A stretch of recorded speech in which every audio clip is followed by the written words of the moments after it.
Så har vi vores M4 modeller, som kommer i 3 forskellige farver. En lille manual. Så har vi løbet, et magasin, et håndtag, fronten. Så har vi kolben. Så har vi aftrækkerhuset her.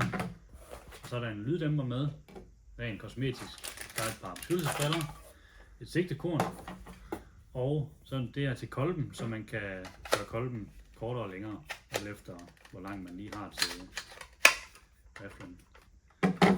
Så er der en munding på, der er batteri, et sigtekorn og en anden greb til fronten, og så er der en oplader med.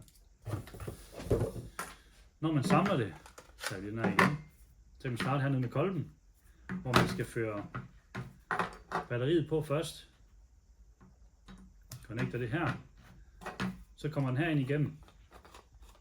Og så monterer man det her på ved lige at dreje den. Bum. Så er den på.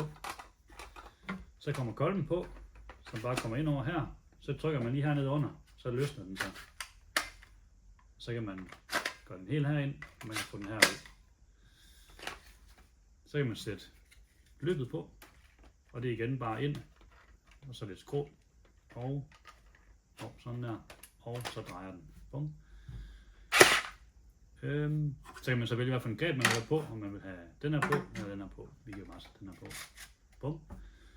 Og et sigtekorn. Så trykker man bare lige på knappen hernede, så glider den ind over her. Og så mundingen på, hvis det er den, man vil have på.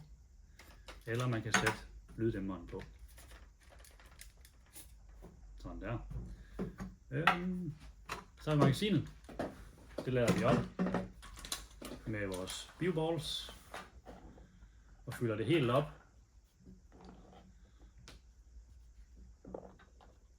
Sådan der. Lukker lugen igen her.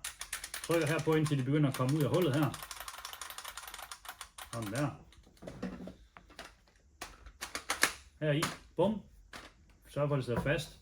For at løse den igen, så trykker man bare herover og trækker ud.